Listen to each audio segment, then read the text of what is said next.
Hello दोस्तों, welcome back to my YouTube channel. दोस्तों, आज बड़ा एक इंटरेस्टिंग टॉपिक हम डिस्कस करेंगे।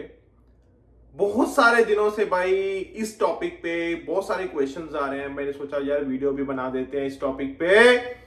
मान लो भाई किसी का जी वर्क परमिट हो रहा है एक्सपायर, ठीक है जी, और उसने मान लो भाई पीआर की जो फाइल है वो लगा रखी है।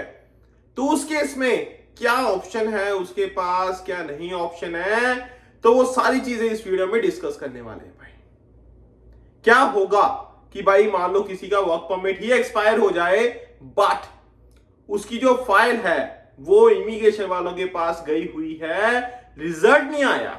क्या कर सकते हैं, क्या नहीं कर सकते, क्या ऑप्शन है उस केस में। क्या इमिग्रेशन वाले बोलते हैं, कोई ऑप्शन देते हैं कि भाई रुक जाओ, हम काम कर रहे हैं, हमें थोड़ा सा और टाइम दे दो, तब तक आप ये कर लो, तब तक आप वो कर लो। क्या कुछ होता है, नहीं होता, तो इस वीडियो में मैं वो चीजें क्लियर करने वाला हूं।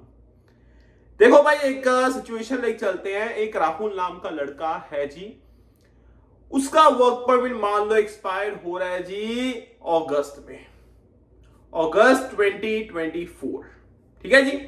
अब क्या हुआ भाई कि जी उसने भाई मेहनत की मेहनत की मेहनत की, और उसका भाई जो सीआरएस था वो था जी 550, ठीक है जी। तो उसका भाई एक्सप्रेस एंट्री में उसको इनविटेशन टू अप्लाई आ गया, इनविटेशन टू अप्लाई आ गया, ठीक है जी। अब भाई हाइपोथेटिकली एक सिचुएशन लेके चल रहा हूं, ठीक है भाई, ऐसा कोई वो मत समझ लेना, ठीक है जी। तो भाई हो गई बात, चलो ठीक है जी, इनविटेशन टू अप्लाई। अब उसके दिमाग में भाई ये टेंशन तो है कि भाई मैं ठीक है जी, मैंने अप्लाई कर रहा हूं मैं। उसने चलो भाई अप्लाई भी कर दिया, उसने अप्लाई भी कर दिया, उसके पास एओआर भी आ गया, एक्नॉलेजमेंट ऑफ रिसीट, वो सब कुछ आ गया उसके पास, ठीक है जी। चलो उसने अपना काम कर दिया, बाकी अब इमिग्रेशन वाले देखेंगे। अब उसको डर ये है कि भाई हो सकता है इमिग्रेशन वाले 2 महीने लगाएं, हो सकता है 3 महीने लगाएं, हो सकता है 4 महीने लग जाए, हो सकता है 5 महीने लग जाए, हो सकता है 6 महीने लग जाए, हो सकता है उससे ज्यादा टाइम लग जाए। ऐसा ना हो जी मेरा वर्क परमिट एक्सपायर हो जाए, तो मैं क्या करूंगा, बिल्कुल भाई क्वेश्चन है, ये वैलिड क्वेश्चन है। तो मैं आपको बताना चाहूंगा भाई, इस केस में हमारे पास एक ऑप्शन होती है, उसको हम बोलते हैं ब्रिजिंग ओपन वर्क परमिट।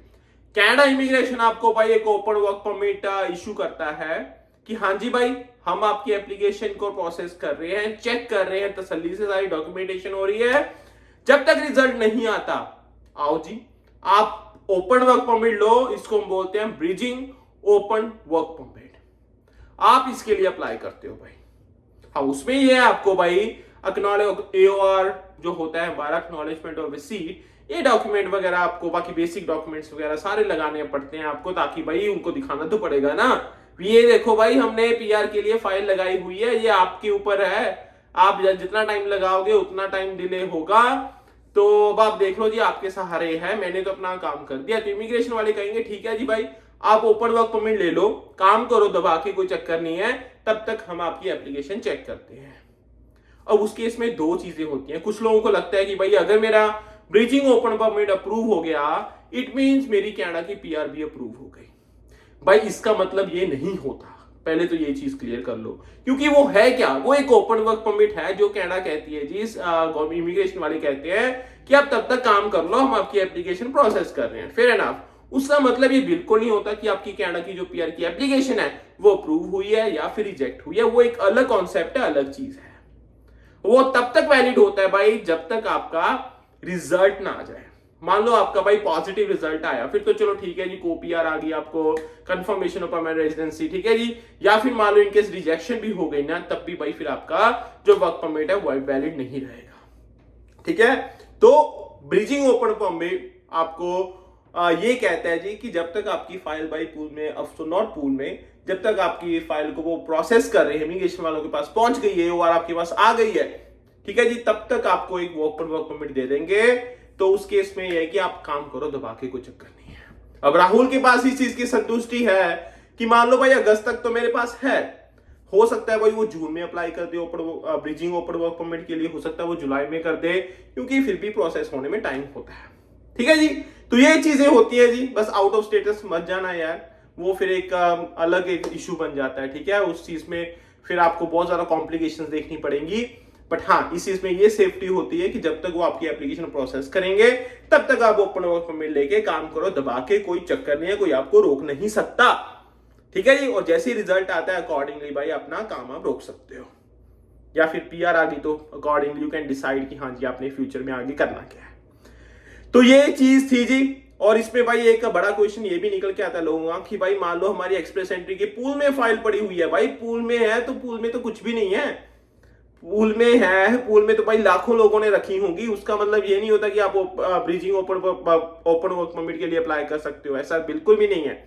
आपके पास आईटीए होना चाहिए, उसके बाद आपको आपने अप्लाई करके आपको जो एओआर आती है, एक्नॉलेजमेंट ऑफ रिसीट, वो होनी चाहिए आपको आपके पास, फिर आप अप्लाई करोगे and then you are good to go, then you are good to go. तो आई होप भाई आपको ये अंडरस्टैंडिंग हो गई होगी कि भाई ओपन जो ब्रिजिंग ओपन वर्क परमिट हम बोलते हैं होता क्या है, कैसे इसको लिया जाता है, क्या क्या एलिजिबिलिटीज हैं।